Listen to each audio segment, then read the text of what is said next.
इस वीडियो में हम मई जून 2017 पेपर 1 वेरिएंट 1 सॉल्व करेंगे और क्वेश्चन नंबर 12 से हम स्टार्ट करेंगे। इससे पहले हम क्वेश्चन 11 तक कर चुके हैं।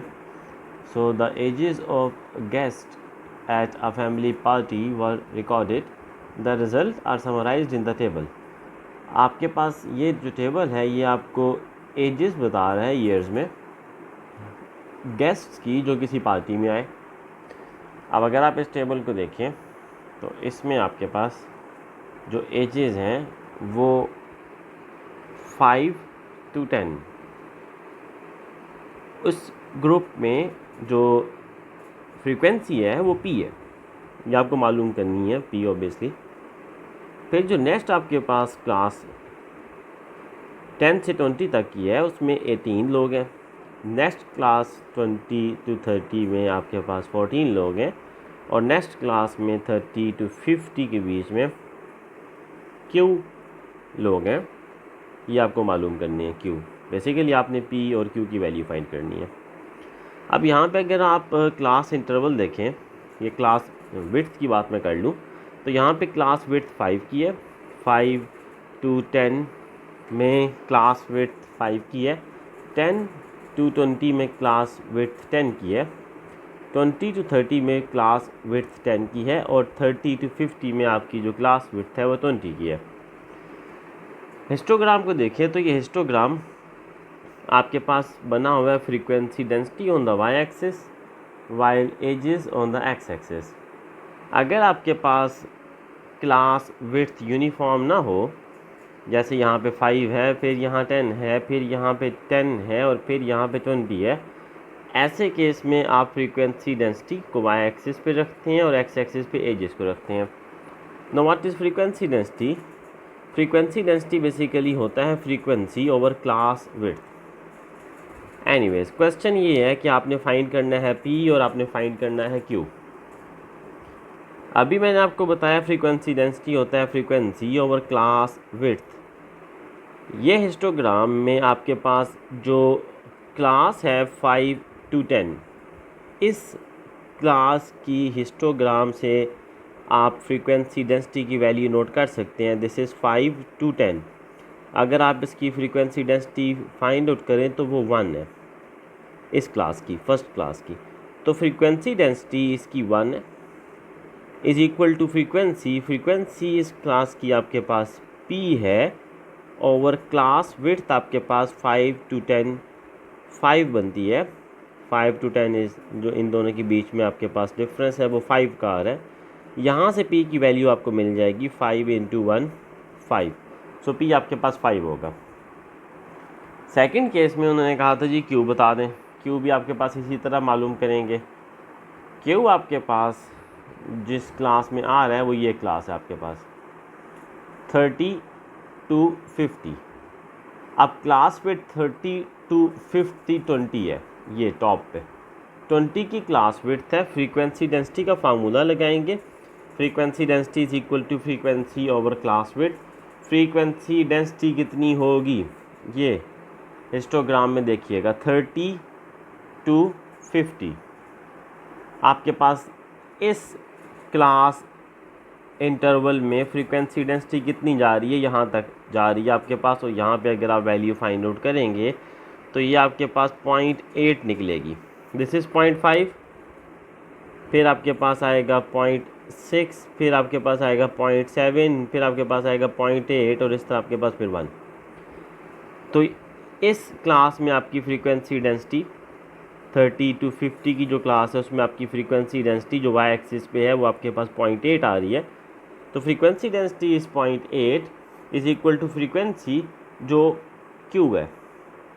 Frequency is Q over class width. आप देख सकते हो 30 से 50 कितनी क्लास विड्थ है 20 इंटू 0.8 आपको वैल्यू देगा 16। तो क्यू की वैल्यू होगी 16।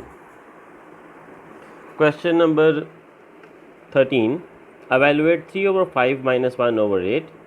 अब यहाँ पे आपने डिनोमिनेटर सेम करने हैं। हमने ये दो फ्रैक्शंस हैं, हमने इनको सब्ट्रैक्ट करना है। यहाँ पे डिनोमिनेटर 5 है, यहाँ पे 8 है। तो अगर इस तरह करें कि 8 को यहाँ पर इस फ्रैक्शन के साथ मल्टीप्लाई भी कर दें और डिवाइड भी कर दें। तो मैंने 8 को यहाँ 3 से मल्टीप्लाई किया और 8 को यहाँ 5 से मल्टीप्लाई किया। इसी तरह 5 को आप यहाँ 1 से और 8 से मल्टीप्लाई कर दें। पर्पज़ है डिनोमिनेटर सेम करना। 8 3 times 24, 8 5 times 40, 5 1 time 5, 8 5 times 40, 40 40 denominator same हो गया, एलसीएम आएगा 40। 24 माइनस 5 न्यूमिनेटर में आएगा विच इज़ 19/40। पार्ट बी है find A where A multiply by 3/7 is equal to 2/5। यहाँ पे अब आपने ए की वैल्यू फाइंड आउट करनी है। आप 3/7 को जब राइट साइड पे मूव करेंगे तो 7 यहाँ पर डिवाइड हो रहा है, राइट साइड पे जाके 2 से मल्टीप्लाई हो जाएगा और 3 यहाँ पर न्यूमिनेटर में है, राइट साइड पे इक्वेशन के जाके ये 3 डिनोमिनेटर में जाके मल्टीप्लाई होगा, यानी 5 के साथ मल्टीप्लाई होगा। 7 2 टाइम्स 14, 5 3 टाइम्स 15, ए होगा 14/15। सी पार्ट है find the fraction which is exactly half way between 5/8 and 2/3। अब आपने एक ऐसा फ्रैक्शन फाइंड करना है जो इन दोनों फ्रैक्शंस के एग्जैक्टली हाफ वे में होगा। हाफ वे का मतलब है इन द मिडल। मिडल में आपने कोई वैल्यू फाइंड आउट करनी हो तो आप उन दोनों नंबर्स को या फ्रैक्शंस को ऐड करते हैं, जैसे कि मैंने ऐड किया इन दोनों को, और डिवाइड करते हैं 2 के साथ। अब जब आप इनको ऐड करेंगे तो फिर आप डिनोमिनेटर सेम करें। उसके लिए मैं क्या काम करूँगा, 3 को यानी इस डिनोमिनेटर को मैं मल्टीप्लाई कर दूँगा 5 और 8 के साथ, यानी 3 इन दोनों के साथ मल्टीप्लाई हुआ और ये डिनोमिनेटर 8 जो है वो इन दोनों के साथ मल्टीप्लाई होगा, 2 के साथ भी और 3 के साथ भी। ये देख लें, 5 × 3 15, 8 × 3 24, 8 × 2 16, 8 × 3 24, 24 डिनोमिनेटर सेम हो गया। अब जब आपके डिनोमिनेटर सेम हो गए, no you can take the LCM. Denominator आपके पास 24 है, इधर भी 24, एलसीएम आपके पास आएगा 24, 15 + 16 इज़ 31। अब क्या होगा, ये 24 और 2 मल्टीप्लाई हो जाएंगे तो 31/48 आपका वो फ्रैक्शन है जो इन दोनों के मिडल में है। क्वेश्चन नंबर 14 में वो कहते हैं राइट 0.000186 इन स्टैंडर्ड फॉर्म। आपको पता है स्टैंडर्ड फॉर्म में होता ही, आपके पास स्टैंडर्ड फॉर्म होती है a × 10⁻⁴n where a ranges between 1 to 9 तक होता है, मतलब लेस देन 10 होता है। आप इसको 1 to 9 कर लें, लेस देन 10 होना चाहिए और 1 या 1 से बड़ा होना चाहिए। तो a की वैल्यू आप देखें हमारे पास यहाँ पर अभी डेसिमल यहाँ पे आपको डेसिमल यहाँ 1 के बाद मूव करना है, यानी आपको डेसिमल 1 2 3 4 डिजिट्स मूव करना पड़ेगा राइट साइड पे। तो आप डेसिमल को 4 डिजिट राइट साइड पे लाएं, यानी 1 के बाद लाएं फर्स्ट नॉन ज़ीरो डिजिट के बाद। ये फर्स्ट नॉन ज़ीरो डिजिट है, इससे पहले तो ज़ीरो है ना।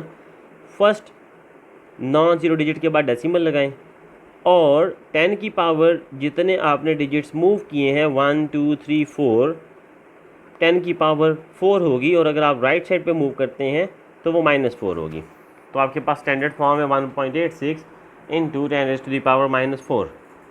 पार्ट बी में वो कहते हैं आपको कि एस की वैल्यू है 1.3 × 10⁻7 और टी की वैल्यू है 8 × 10⁻8। Give each answer in standard form, find T square. अगर टी आपको दिया हुआ है 8 × 10⁻8 तो टी स्क्वायर होगा 8 × 10⁻8 होल स्क्वायर। ये जो स्क्वायर है ये 8 के ऊपर भी अप्लाई होगा, ये स्क्वायर इसके ऊपर भी अप्लाई होगा। 8 का स्क्वायर इनटू यहाँ पर ये स्क्वायर और ये पावर आपस में मल्टीप्लाई होंगे। ब्रैकेट के बाहर वाली पावर और ब्रैकेट के अंदर वाली पावर आपस में मल्टीप्लाई होंगे। 8 × 2 इज़ 16। नो 8 स्क्वायर इज़ 64, तो 64 × 10⁻16 आपका आंसर यहाँ तक नहीं होगा, आपने इसको स्टैंडर्ड फॉर्म में लिखना है। अभी आपका डेसिमल यहाँ पे है 4 के बाद, आप इसको 6 से आगे शिफ्ट करें। स्टैंडर्ड फॉर्म में फर्स्ट नॉन ज़ीरो डिजिट के बाद डेसिमल आता है, तो अगर आप डेसिमल एक पीछे मूव कर रहे हैं तो 10 की पावर 16 से एक बढ़ जाएगी। If you are moving on the left side so you have to increase the power, और जितने डिजिट मूव करेंगे, आप एक डिजिट मूव कर रहे हैं तो आप एक पावर इसकी इंक्रीज़ करेंगे। अगर आप राइट साइड पे मूव करेंगे तो पावर डिक्रीज़ होगा। ये देखें यहाँ पे राइट साइड पे मूव कर रहे थे, पावर डिक्रीज़ हुआ, माइनस में हुआ। यहाँ पे आप लेफ़्ट साइड पे मूव कर रहे हैं तो पावर मैंने 16 से 17 किया है। And the last part is part number 2, t minus S की वैल्यू निकालनी है। t is 8 into 10 to power 8 minus s is 1.3 into 10 to power 7। Okay, आप मुझे बताएं कि इसमें 10 की पावर 8 या 10 की पावर 7 कौन सी लेसर पावर है। 10 की पावर 7 लेसर वाली है, इसको बाहर कॉमन निकाल लें। 8 इंटू 10 पावर 1 आ जाएगा। यहाँ पे 1 किस तरह आया, 8 में से 7 पावर्स तो बाहर चली गई 10 की, तो 7 अगर बाहर चली गई तो यहाँ पे एक पावर बच गई -1.3, और ये कहाँ गया, ये बाहर चला गया, कॉमन निकाला हमने। 8 इंटू 10 इज़ 80 -1.3। अब 80 में से 1.3 को आप माइनस करें तो आपके पास आंसर आएगा 78.7। जब आप 80 में से 1.3 को माइनस करेंगे तो आंसर आएगा 78.7 इंटू 10 की पावर 7। अब आपने इसको स्टैंडर्ड फॉर्म में लिखना है, इस डेसिमल को 7 के बाद शिफ्ट करें यहाँ पे, तो आप एक डिजिट पीछे जा रहे हैं तो आप पावर 7 से एक इंक्रीज़ कर देंगे, 8 कर देंगे, ये आपका आंसर होगा। क्वेश्चन नंबर 15, इस क्वेश्चन में उन्होंने आपको पिरामिड दिया। The diagram shows a solid pyramid L, ये एक पिरामिड है, cut into two parts. Okay, this is divided into two parts. One is M and this is part N by a plane parallel to the base. Okay, the base of the pyramid L, इसका जो base है, that base, इसकी मैं बात कर रहा हूँ। Now this base is a rectangle जिसकी डायमेंशन है 9/12, तो एरिया कितना होगा 12 इंटू 9। इस बेस का जो एरिया होगा वो होगा 12/9। Work out the volume of pyramid, तो वॉल्यूम ऑफ पिरामिड का फार्मूला भी आपको दिया हुआ 1/3 बेस एरिया, मैंने अभी आपको बेस एरिया बताया है, इनटू परपेंडिकुलर हाइट। उन्होंने परपेंडिकुलर हाइट ऑफ पिरामिड भी दी हुई है, कितनी 30। सो volume of pyramid is 1/3 base area, ये देख लें 12 into 9 base area into height, ये आपकी जो परपेंडिकुलर हाइट होगी यहाँ 30। So 12 into 9 is 108, 30 over 3 is 10, 108 into 10 is 1080 centimeter cube. Part B is interesting. Part B में वो कहते हैं आपके पास ये जो पार्ट बी है, the perpendicular height of pyramid M, ये जो पिरामिड है एम, इसकी जो परपेंडिकुलर हाइट है ये वाली, मतलब ये जो परपेंडिकुलर यहाँ से ड्रॉ होगा, is 1/3 of the perpendicular height of pyramid L, of pyramid L. Okay, so express the volume of M, आपने volume of M express करना है as a fraction of volume of L. Okay, that is simple। आपके पास volume of M to volume आपने एक formula पढ़ा था, because ये pyramid M और pyramid L they both are similar, so similarity में हमने एक फार्मूला पढ़ा था V1 over V2 is equal to L1 over L2 cube, इसको हम इस्तेमाल करेंगे। So volume of pyramid M divided by volume of pyramid L is equal to height of pyramid M, मैं परपेंडिकुलर हाइट की बात कर रहा हूँ, divided by height of pyramid L, perpendicular height का क्यूब। ये वाला फार्मूला यहाँ इस्तेमाल हुआ, लेंथ की जगह मैंने हाइट लिख दी है, डायमेंशन। HM आपको दिया हुआ है, height of pyramid M is 1/3 of perpendicular height of L। सो 1/3 ये जो हाइट ऑफ परपेंडिकुलर हाइट जो है पिरामिड M की, वो 1/3 है of perpendicular height of pyramid L, तो 1/3 ऑफ HL हो जाएगा। HM is 1/3 of HL over HL, HL और HL कैंसिल हो जाएंगे, तो 1/3 का क्यूब ले लें तो 1/27 आपका वॉल्यूम होगा M का as a fraction of volume of pyramid L। और लास्ट पार्ट जो है उसमें वो कहते हैं calculate the volume of the solid N, ये आपके पास जो सॉलिड है इसका आपने वॉल्यूम कैलकुलेट करके देना है। तो इस पार्ट में we have to calculate the volume of the solid N। अब बात ये है कि आपके पास वॉल्यूम ऑफ सॉलिड L मौजूद है, वॉल्यूम ऑफ सॉलिड N निकालना है, वॉल्यूम ऑफ सॉलिड M हमें नहीं पता, ये जो M है हमारे पास। अब हम करेंगे ये कि हम M का वॉल्यूम निकालेंगे, L का वॉल्यूम हमें पता है, L के वॉल्यूम में से M का वॉल्यूम निकाल देंगे तो N का वॉल्यूम आपके पास आ जाएगा। आपके पास अभी हमने इससे पिछले पार्ट में किया था volume of M to volume of L is 1/27, volume of pyramid L is 1080, ये निकाला था। ये इधर जाके 1 से मल्टीप्लाई हो जाएगा, 1080 इंटू 1 इज़ 1080, डिवाइड करेंगे 27 से तो आपका आंसर वॉल्यूम ऑफ एम आ जाएगा 40। अब वॉल्यूम ऑफ एम आपके पास आ गया 40, तो वॉल्यूम ऑफ एन जो होगा इसका वॉल्यूम वो होगा वॉल्यूम ऑफ एल, ये जो बड़ा पिरामिड है, माइनस वॉल्यूम ऑफ एम। ये चीज़ ऊपर से निकाल देंगे, इस टोटल पिरामिड के वॉल्यूम में से ये एम का वॉल्यूम निकल जाएगा तो एन का वॉल्यूम आ जाएगा। So volume of N is volume of L minus volume of M, volume of L is 1080 minus volume of M is 40, तो आपके पास वॉल्यूम ऑफ एन आ जाएगा 1040। क्वेश्चन नंबर 16 में वो कहते हैं कि given that a is equal to 3, b is equal to -7, evaluate 2a minus b. A की जगह आप 3 पुट करें, ये दिया हुआ है, बी की जगह ब्रैकेट डाल के -7 पुट करें, माइनस और माइनस प्लस हो जाएगा, 3 और 2 6 हो जाएगा, मल्टीप्लाई हो रहे हैं, 6 + 7 कितना हो जाएगा 13। सेकंड पार्ट में कहा है a² + b² की वैल्यू निकाल दें। a आपके पास 3 है तो a² का मतलब 3², b² का मतलब -7 का स्क्वायर, 3² इज़ 9, -7² इज़ +49, माइनस का स्क्वायर प्लस होता है, 49 + 9 इज़ 58। पार्ट बी में वो कहते हैं a is equal to 2r² + 5, rearrange the formula to make r the subject. r को सब्जेक्ट बनाना है तो सबसे पहले 5 को उधर लेके जाएं, 5 यहाँ जाके माइनस हो जाएगा a में से, तो a -5 हो जाएगा, फिर 2 यहाँ आके डिवाइड हो जाएगा, मतलब जब आपने 5 वहाँ मूव कर दिया तो यहाँ पे 2r² रह गया। मुझे r को सब्जेक्ट बनाना है, 2 को वहाँ मूव करें, यहाँ मल्टीप्लाई हो रहे हैं r के साथ, वहाँ जाके डिवाइड हो जाएगा। अब ये r² है लेकिन मुझे r चाहिए तो मैं दोनों तरफ स्क्वायर रूट ले लूँगा, तो square root r², square root a - 5/2 is r। ये जब आप स्क्वायर रूट लेंगे तो स्क्वायर और स्क्वायर रूट कैंसिल हो जाएगा तो r बच जाएगा, इज इक्वल टू जब आप स्क्वायर रूट लेंगे इसका a - 5/2 का तो होगा plus minus square root a - 5/2। Question number 17 is related to transformation. आपको ट्राइंगल ए दिया गया है और वो कहते हैं कि triangle B is the image of triangle A after reflection in the line y is equal to -1। आप a को जब रिफ्लेक्ट करेंगे in the line y is equal to -1, ये डॉटेड लाइन जो है ये y इज़ इक्वल टू -1, ये y axis है, उसके ऊपर ये -1 है, तो y इक्वल टू -1 ये वैल्यू होगी इसमें से जो लाइन पास कर रही है। No this line is a line representing y is equal to -1। आपने इसको रिफ्लेक्ट करना है अबाउट दिस लाइन। रिफ्लेक्शन में सिंपली आपने पॉइंट्स को मूव करना होता है। अब ये पॉइंट है, आप सपोज इसको a का नाम देते हैं, तो इसका डिस्टेंस लाइन से कितना है 1 बार एंड 1 बार, 2 बार्स।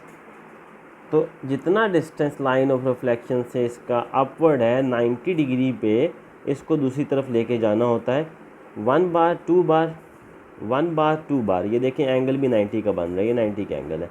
तो जितना डिस्टेंस इस पॉइंट का लाइन ऑफ रिफ्लेक्शन से अपवर्ड है उतना ही डाउनवर्ड होना चाहिए। 2 बार अपवर्ड तो 2 बार डाउनवर्ड, ये पॉइंट आ गया A', ये A रिफ्लेक्ट हो गया। अगर ये B है तो B इसी तरह रिफ्लेक्ट हो जाएगा। B का डिस्टेंस लाइन ऑफ रिफ्लेक्शन से है 1 बार एंड 2 बार अपवर्ड, तो 1 बार एंड 2 बार डाउनवर्ड चले जाएं, 90 का एंगल बन रहा है। इस जो लाइन आपकी ज्वाइन कर रही है B और B' को 90 का एंगल ही होना चाहिए, तो ये B' आ गया। इसी तरह ये अगर C है तो ये C' है। C का डिस्टेंस लाइन ऑफ रिफ्लेक्शन से कितने बार, जब 1 2 3 4 बार अपवर्ड तो 4 बार डाउनवर्ड जाएँ। 1 यहाँ पे आ गया आपके पास 1 2 3 4, तो ये आपके पास B आ गया, triangle B after reflection.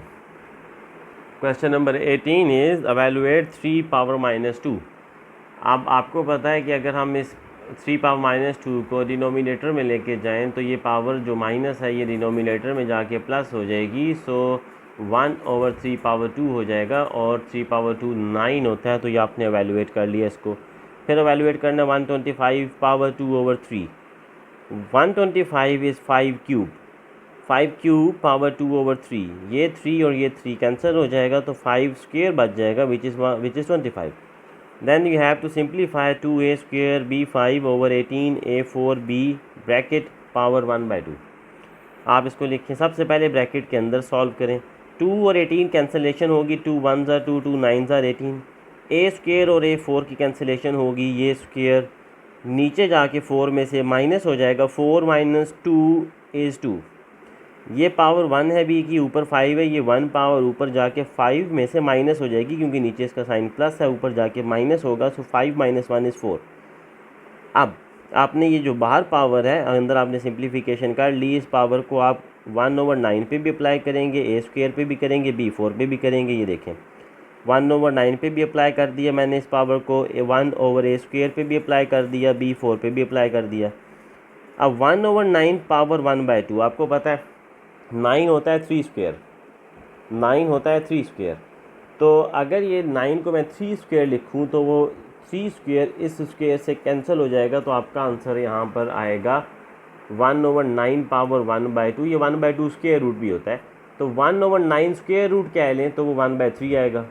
1/a², अब ये स्क्वेयर और ये स्क्वेयर, ये 1/2 जो है, ये वाला 2 और ये स्क्वेयर कैंसिल हो जाएगा, तो बचेगा 1/a। ये 2 और ये 4 कैंसिल हो जाएंगे, 2 2 टाइम्स 4, तो बचेगा b²। तो आपका जो आंसर है वो होगा b²/3a। Question number 19 is 6 square metre of carpet cost $258। Work out the cost of 10 square metres. अगर 6 स्क्वेयर मीटर की कॉस्ट 258 है तो 1 स्क्वेयर मीटर की कॉस्ट होगी 258/6, जो होगा $43। ये 1 मीटर स्क्वेयर की है, तो 10 मीटर स्क्वेयर की कॉस्ट होगी 10 × 43, तो आपका आंसर होगा $430।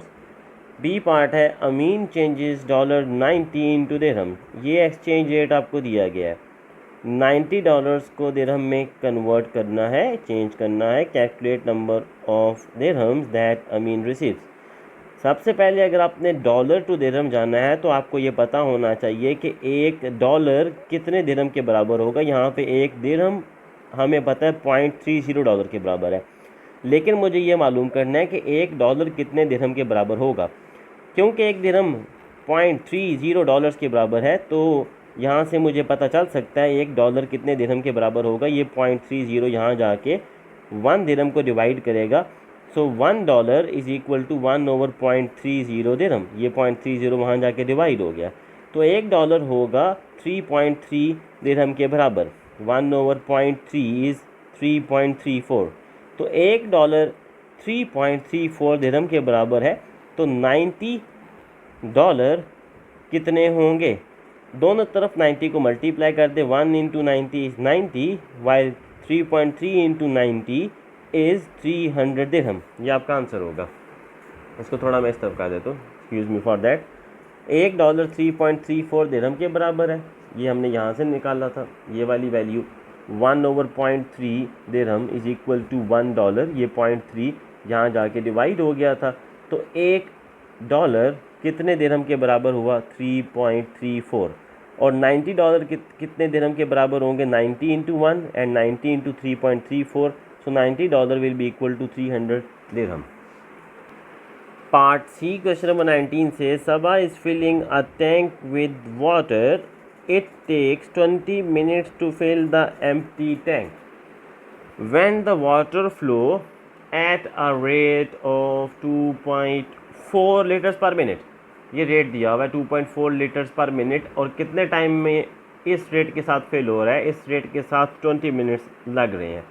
पहले इसकी मैं वर्किंग कर लेता हूँ। फ्लो रेट होता है वॉल्यूम ओवर टाइम, कितना वॉल्यूम कितने टाइम में आप फिल कर रहे हैं, उसको आप कहते हैं फ्लो रेट। फ्लो रेट दिया हुआ है 2.4, ये देख लें। फ्लो रेट आपको दिया गया है, rate of flow is 2.4 litre per minute. तो फ्लो रेट आपको यहाँ पे दिया हुआ है, flow rate is 2.4 which is equal to volume over time. Volume आपको नहीं पता, हाँ आपको ये पता है कि 20 मिनट लगते हैं। ये देखें उन्होंने बताया हुआ है टाइम कितना लगेगा, टाइम 20 मिनट लगेगा और फ्लो रेट होगा 2.4। तो यहाँ से वॉल्यूम निकल सकता है, 20 × 2.4 = 48। ये वॉल्यूम है टैंक का जो आप फिल कर रहे हैं। क्वेश्चन ये वो करते हैं कि कैलकुलेट द टाइम, आपने टाइम फाइंड करना है। It will take to fill the empty tank, वही टैंक आपने फिल करना है टाइम कितना लगेगा उस टैंक को फिल करने में अगर आपका रेट ऑफ फ्लो अब 4 लीटर पर मिनट कर दें। फार्मूला लेकिन फ्लो रेट का, volume over time. Flow rate अब आपके पास 4 हो गया है, वॉल्यूम ऑफ टैंक आपने निकाला था 48, आपने निकालना है टाइम। तो आप यहाँ से टाइम निकाल सकते हैं, टी इधर जाके मल्टीप्लाई हो जाएगा, 4 इधर आके डिवाइड हो जाएगा, 48/4 इज़ 12 मिनट। 12 मिनट में आपका टैंक फिल होगा अगर फ्लो रेट आपका 4 होगा, 4 litre per minute. So question number 20 से 25 इसके थर्ड पार्ट में इंशाल्लाह अपलोड मैं करूँगा। Thank you so much. Question number 20 है इस पेपर का, and this is a distance time graph. आपको उन्होंने ये पूछा है कि the distance time graph is showing the journey of a red bus जो ट्रैवल कर रही है विलेज से टाउन। अब यही विलेज है, दिस वन हॉरिजॉन्टल एक्सिस के ऊपर, जबकि टाउन आपके पास यहाँ पे है। ये टाउन उन्होंने शो भी किया हुआ है, दिस इज़ टाउन, ये ओके। अब आपकी बस ने ट्रैवल स्टार्ट किया यहाँ से, ये आपके पास स्मूथ लाइन है, इंक्लाइंड लाइन है जो कि शो कर रही है कि बस ट्रैवल कर रही है विद कांस्टेंट स्पीड। ये आपके पास रेस्ट है, हॉरिजॉन्टल लाइन का मतलब रेस्ट है। ये कितनी देर का रेस्ट है उन्होंने क्वेश्चन ये पूछा हुआ है, total length of time for which the bus is stopped. आपने वो टाइम बताना है बस की जर्नी का फ्रॉम हेयर टिल हेयर जिसके दौरान बस जो है वो स्टॉप थी, रुकी हुई थी। जितने भी हॉरिजॉन्टल सेक्शन आएंगे वो आपके पास स्टॉप को शो करेंगे। ये आपके पास 2 मिनट का स्टॉप है, यहाँ से लेके यहाँ तक आपके 2 बार्स हैं, 1 और 1 2, और आपके पास हर एक छोटा बार, ये जो छोटा आपके पास है ये 1 मिनट को शो कर रहा है। सो 2 मिनट्स यहाँ पे स्टॉप है, फिर आगे बस दोबारा चल पड़ी। ये आपके पास 4 मिनट का स्टॉप है, 1 2 3 4। इसी तरह फिर बस चल पड़ी, आगे कितने मिनट का स्टॉप है, 1 2 3, और फिर मज़ीद आगे जाएँ तो फिर 2 मिनट का स्टॉप आता है, हॉरिजॉन्टल लाइन 1 2। तो टोटल आपके पास जो स्टॉप है हॉरिजॉन्टल लाइंस जो हैं वो 2 3 5 4 9 2 11 मिनट का। सेकंड पार्ट में वो आपसे पूछते हैं कि आप एवरेज स्पीड बता दें बस की विलेज से लेके टाउन तक। ओके, अब एवरेज स्पीड की बात करें तो एवरेज स्पीड होता है total distance divided by total time. ये एवरेज स्पीड का फार्मूला लिखा हुआ है, तो that is total distance over total time. कि टोटल डिस्टेंस आपकी बस ने कितना कवर किया विलेज से टाउन तक, विलेज से टाउन तक जो टोटल डिस्टेंस है वो ये 25 किलोमीटर, और जो टोटल टाइम था जो बस ने लिया वो था 50 मिनट्स। कैसे, यहाँ से बस ने ट्रैवल स्टार्ट किया, ये 11:05 है, और यहाँ पे बस स्टॉप हो गई। अगर आप इसको नीचे लेके आएँ तो ये 11:55 बनता है तकरीबन। तो 11:05 से 11:55 तक कितना टाइम बनता है, 50 minutes. It's better to convert this into hours. उसने आपसे मांगा हुआ है स्पीड किलोमीटर पर आवर में, तो ये आपके पास आएगा 0.8333। तो टोटल डिस्टेंस 25 है, टोटल टाइम बस ने जो लिया वो 0.8333 आवर्स है, ये आवर्स है, और ये डिस्टेंस आपके पास 25 किलोमीटर है। तो total distance 25 over total time 0.833, यहाँ से 25 over 0.833 will give you 30 kilometre per hour as your answer. C part में वो कहते हैं येलो बस लीव्स द टाउन एट 11:25। कोई एक येलो बस है वो टाउन से चलती है, अब टाउन से, विलेज से नहीं, टाउन से, and travel non stop along the same road to the village, और वो विलेज की तरफ आती है। Okay, at a constant speed of 50 kilometre per hour, 50 kilometre per hour की स्पीड से। तो अगर उसकी स्पीड 50 किलोमीटर पर आवर है, 1 घंटे में 50 किलोमीटर, तो आप मुझे ये बताएं कि 25 किलोमीटर कितनी देर में होगा। 25 किलोमीटर होगा हाफ आवर में, half hour. Okay, from town से लेके विलेज तक का डिस्टेंस है ही 25 किलोमीटर।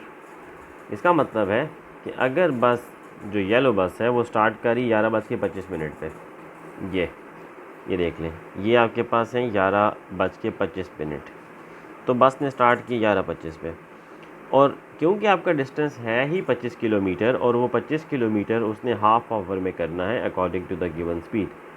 1 घंटे में 50 किलोमीटर दिया हुआ है उन्होंने, आधे घंटे में 25 किलोमीटर, तो ये टोटल डिस्टेंस उसने आधे घंटे में कवर कर लेना। अगर 11:25 पे वो स्टार्ट होती है तो 50 इसमें सॉरी आप 30 मिनट ऐड कर लें, आधा घंटा 25 किलोमीटर, आप इसमें 30 मिनट ऐड करें तो आपका टाइम होगा 11:55। तो 11:55 पे वो बस आपकी विलेज में पहुंच चुकी होगी। नेक्स्ट उसने कहा है, उसने कहा था g draw the distance time graph for the yellow bus. तो ये बहुत सिंपल है, 11:25 पे बस ने स्टार्ट किया, 11:55 पे वो विलेज पहुंच गई, तो आप इसको ज्वाइन कर दें स्ट्रेट लाइन से। This is distance time graph. At what time does the yellow बस मीट द रेड बस। ये आपके पास रेड बस का ग्राफ है और ये हमने जो बनाया येलो बस का ग्राफ है। ये यहाँ पे मीट कर रही है। यहाँ पे अगर आप नीचे आके देखें टाइम तो ये कोई 11:36 से 11:37 के बीच में ही आपका टाइम बन रहा है, तो आपका आंसर होगा 11:36 टू 11:37 के बीच में ये आपके पास यहाँ पर मिल रही है। Next question is related to Venn diagram. Question number कौन सा है हमारे पास? क्वेश्चन नंबर 21 है और इसमें वो आपको ये कहते हैं कि आपके पास 24 members play basketball, okay, 28 play cricket, 16 play football, 9 play basketball and cricket, 11 play cricket and football, 6 play basketball and football, 5 members play all 3 games, 8 play none of these। पहले तो देखें ना, none of these कितने लोग हैं जो कुछ भी नहीं खेल रहे? 8। तो आप 8 लोग सर्कल से, इन तीनों सर्कल से बाहर शो करेंगे क्योंकि ये 3 सर्कल्स जो कि सब सेट हैं इस यूनिवर्सल सेट का, जो आप इस रेक्टेंगल से डिनोट करते हैं, यूनिवर्सल सेट है, अंदर 3 सब सेट है। इसमें एक फुटबॉल का सब सेट है, एक क्रिकेट का सब सेट है और एक बास्केटबॉल का सब सेट है। क्योंकि ये 8 लोग कुछ भी नहीं खेलते इसलिए ये इन 3 सर्कल से बाहर आएंगे। हाँ, रेक्टेंगल के अंदर रहेंगे, लेकिन ये 3 गेम में से कोई भी नहीं खेल रहे। अब बात आती है कि आपने स्टार्ट कहाँ से करना है। आपने सबसे पहले स्टार्ट करना है वो लोग जो कि तीनों गेम्स खेल रहे हैं। 5 members प्ले ऑल 3 गेम्स। ये जो सेक्शन है, इस सेक्शन में आपके पास तीनों फुटबॉल, क्रिकेट और बास्केटबॉल तीनों ही आ रहे हैं। तो ये 5 लोग तीनों गेम्स खेल रहे हैं, तो आप 5 यहाँ पे लिखेंगे। स्टार्ट आपने यहाँ से करना है जहाँ पे वो लोग जो तीनों गेम्स खेल रहे हैं वो आपने सबसे पहले फिल करना है। उसके बाद आ जाता है जो लोग दो गेम्स खेल रहे हैं। लाइक अगर मैं बात करूँ 6 play basketball and football, okay, तो बास्केटबॉल और फुटबॉल के ये 2 सर्कल्स हैं और ये वो सेक्शन है जिसके अंदर वो लोग आएंगे जो बास्केटबॉल और फुटबॉल खेल रहे हैं। अब यहाँ पे मैंने एक लिखा हुआ है, उन्होंने बताया था 6 लोग बास्केटबॉल और फुटबॉल खेल रहे हैं। देखिए उन 6 में से जो बास्केटबॉल भी खेल रहे हैं, फुटबॉल भी खेल रहे हैं, उन 6 में से 5 ऐसे थे जो बास्केटबॉल और फुटबॉल तो खेल रहे हैं लेकिन उसके साथ साथ क्रिकेट भी खेल रहे हैं। तो 6 में से 5 इधर चले गए, एक ये बच गया जो बास्केटबॉल और फुटबॉल। देखें ये भी बास्केटबॉल और फुटबॉल के सर्कल में आ रहा है और ये भी बास्केटबॉल और फुटबॉल के सर्कल में आ रहा है। तो 6 लोग बास्केटबॉल और फुटबॉल खेल रहे हैं। तो पहले सेंटर फिल करें, बाद में आप बाकी फिल करते जाएँ। अब उन्होंने कहा 9 प्ले बास्केटबॉल एंड क्रिकेट। ये देखें इनका जो ओवरलैपिंग सेक्शन है वो ये है, इसमें 9 आने चाहिए। 9 में से 5 तो यहाँ चले गए जो तीनों गेम्स खेल रहे हैं, बाकी 9 में से 5 यहाँ चले गए तो 4 यहाँ रह गए। तीसरा उन्होंने कहा है कि 11 play cricket and football. Cricket football का जो ओवरलैपिंग पार्ट है वो ये है, इसमें आपके पास 12 लोग आने चाहिए, 5 यहाँ चले गए इस पार्ट में, तो बाकी पीछे रह गए 6, 11 आने चाहिए, सॉरी 11। ओके, पहले आपने तीनों वाले फिल किए, फिर आपने डबल वाले फिल किए जो 2 गेम्स खेल रहे थे। अब एंड पे आप फिल करेंगे इंडिविजुअल। 24 मेंबर थे जो बास्केटबॉल खेल रहे थे। बास्केटबॉल के सर्कल में टोटल 24 आने चाहिए। पहले आप इनको काउंट कर लें, 5, 4, 9 और 1, 10। ये 10 हम एंटर कर चुके हैं सर्कल के अंदर।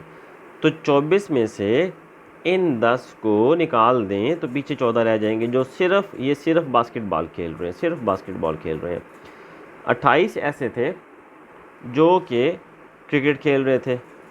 तो क्रिकेट के सर्कल में आपके पास टोटल 28 आने चाहिए। अब टोटल 28 आने चाहिए।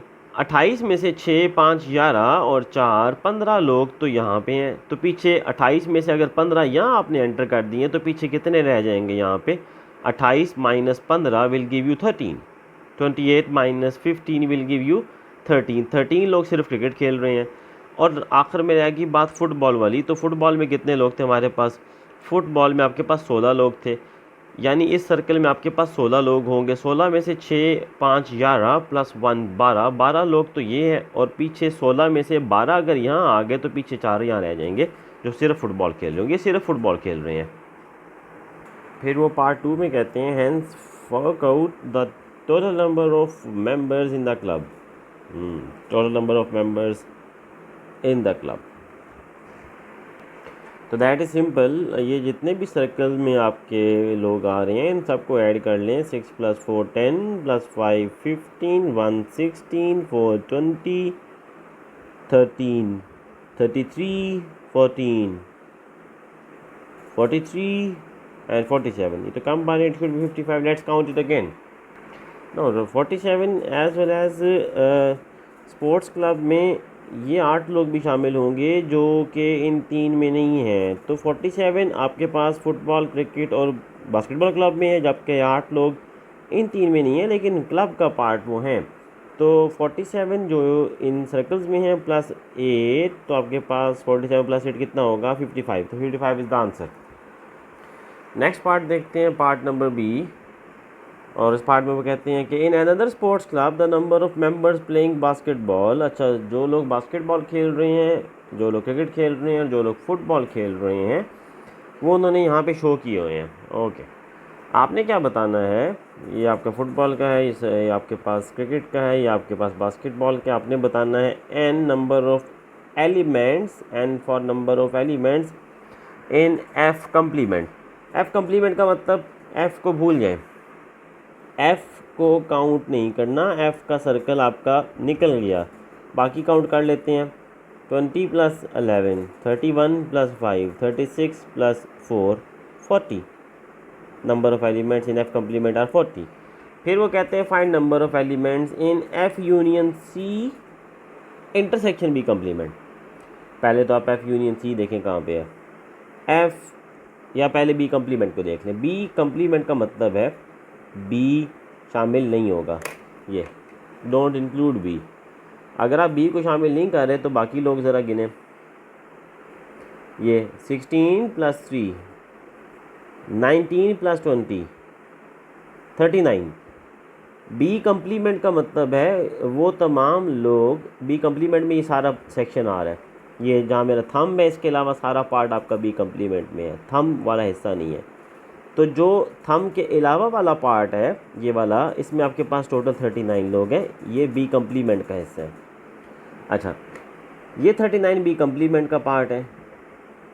आपने इसका इंटरसेक्शन लेना है एफ़ यूनियन सी के साथ। F union C, F union C में पूरा एफ़ और पूरा सी आता है, लेकिन वो कौन सा हिस्सा है जो कॉमन है एफ़ यूनियन सी का और बी कम्प्लीमेंट का? एफ़ यूनियन सी में पूरा सी और पूरा एफ़ आता है और बी कम्प्लीमेंट में ये वाला हिस्सा निकल जाएगा, क्योंकि बी कम्प्लीमेंट का मतलब है बी को शामिल नहीं करना, तो पीछे आपका ये हिस्सा बच जाएगा। Common of F union C and B complement, इसमें आपके पास 39 लोग हैं। क्वेश्चन नंबर 22 आपके पास the diagram shows a line segment A B. ये एक लाइन सेगमेंट है ए बी, बाकी काम हमने किया। इसके बाद ए बी लाइन सेगमेंट है, ए के कोऑर्डिनेट्स हैं देखें 2 और 3, बी के कोऑर्डिनेट्स हैं आपके पास 5 and 4। So find the coordinates of the mid point of A B का mid point. That is simple, आपके पास ए के कोऑर्डिनेट्स ये हैं, बी के कोऑर्डिनेट्स ये गिवन है।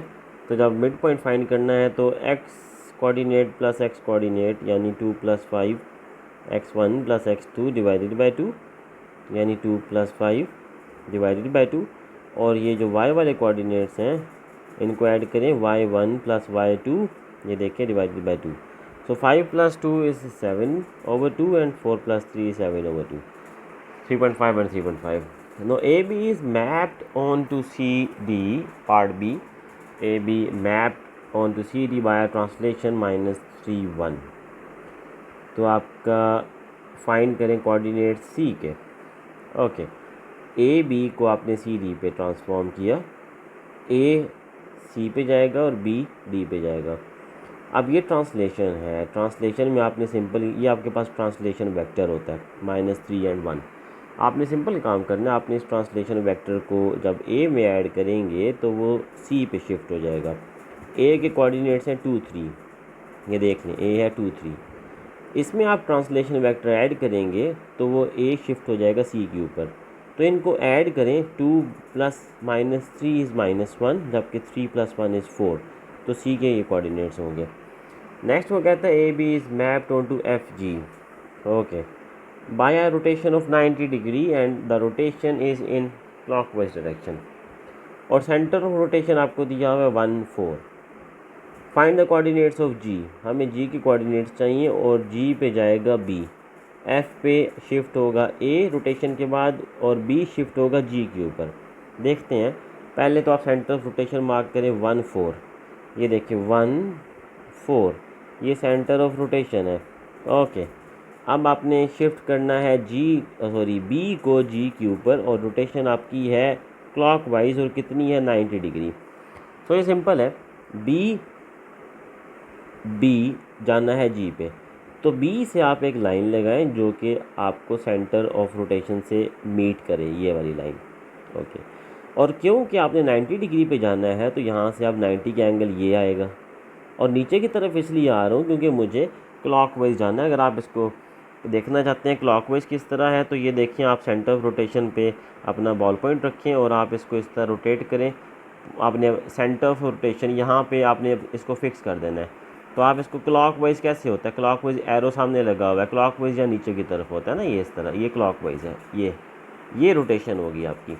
तो इन फैक्ट आपके पास ये जो बी था उसको पहले ज्वाइन करें आप सेंटर ऑफ रोटेशन के साथ। कितने बार्स हैं, 1 2 3 4, बी और सेंटर ऑफ रोटेशन में आपके पास 1 2 3 4 बार्स हैं। और फिर आप इस लाइन को 90 डिग्री पे क्लॉकवाइज पे लेके जाएं और 4 बार्स, जितना डिस्टेंस सेंटर ऑफ रोटेशन से बी का है उतना ही डिस्टेंस सेंटर ऑफ रोटेशन से जी का होना चाहिए, 1 2 3 4। ये देखें, तो जी के कोऑर्डिनेट्स होंगे 1 0। लास्ट है find the equation of A B. आपने ए बी की इक्वेशन निकालनी है। पहले तो ग्रेडियंट निकालें ए बी का। कहाँ गया ए, अच्छा ये ए बी। ग्रेडियंट कैसे निकलता है, y2, सपोज़ ये y2 है, ये x2 है, ये y1 है, ये x1 है। y2 - y1, ये देख लें, y2 - y1 divided by x2 - x1, ये देख लें 5 - 2। तो इसका आंसर आएगा 1/3। ये ग्रेडियंट है ए बी का। अब इक्वेशन निकालते हैं। इक्वेशन का ये हमारे पास स्ट्रेट लाइन इक्वेशन का फार्मूला है, y - y1 = mx - x1। यहाँ पे x1 और y1 की वैल्यू मैं ये ले रहा हूँ, ये आपके पास यहाँ पे y1 है और ये आपके पास यहाँ पे x1 इस्तेमाल हो रहा है। सो y - y1 देख लें 3 = m स्लोप, ये देखें m स्लोप, ये 1/3 x - x1 देख लें, यहाँ से मैंने 2 लिया, इसको आप रीअरेंज कर लें तो आपके पास आंसर आ जाएगा y = x/3 + 7/3। ये इसकी इक्वेशन है। क्वेश्चन नंबर 23 है, आपके पास सामने डायग्राम है। मैं पहले थोड़ा इसको एक्सप्लेन कर देता हूँ। ये एक पैरेललोग्राम है, उन्होंने दिया हुआ है, ये आपके सामने OPRQ, ये देख लेते हैं। O, ये आपको नज़र नहीं आ रहा यहाँ से, OPRQ, ये एक पैरेललोग्राम है और इसमें ये पॉइंट S है, ये S है, और उन्होंने दिया हुआ है कि पॉइंट S जो है ये PRQ पर है, PRQ पर। इस तरह से कि आप रेशो लोगे PS to SR, PS to SR ratio है 1:3। 1 PS is 1 part and SR is 3 parts। तो ये देखिए, ये 1 part, ये 3 part। Okay, express PQ in terms of P and Q। PQ किधर है, PQ। ओके, अगर आपने P से Q तक जाना है तो दैट इज सिंपल, आप पहले P से O पे जाएंगे, P से O और O से Q। P से O होगा -P, क्योंकि अभी P की डायरेक्शन ये है। अगर आप ऑपोजिट डायरेक्शन में जाएंगे तो ये होगा -P, और O से लेके Q तक है Q, ये वही डायरेक्शन है, तो माइनस पी प्लस क्यू इसका आंसर होगा। दूसरे पार्ट में वो कहता है express Q S as simply as possible. Q से लेके एस पे आपने जाना है, तो पहले क्यू से जाएं ओ पे जो माइनस क्यू होगा,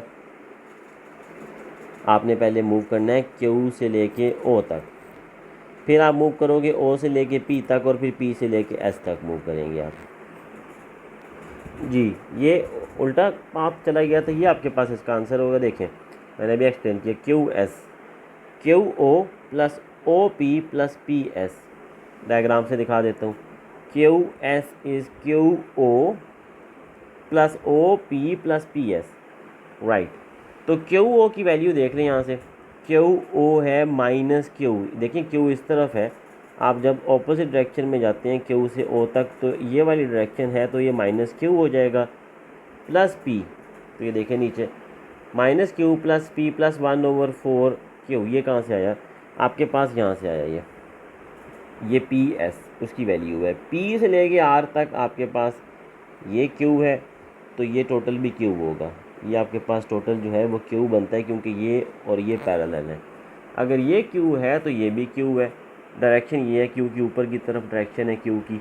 ये 1 पार्ट है क्यू का आउट ऑफ 4 पार्ट्स, देखिए टोटल पार्ट्स 3 + 1, टोटल पार्ट्स हैं 4, ये 1 पार्ट है 4 में से ऑफ क्यू। तो जो पी एस है, पी एस की मैं आपको वैल्यू बता दूँ, पी एस की वैल्यू होगा 1 part out of 3 + 1, 4 parts of Q. तो यहाँ पे देखिए मैंने वैल्यू पी एस की पुट की है 1/4 क्यू।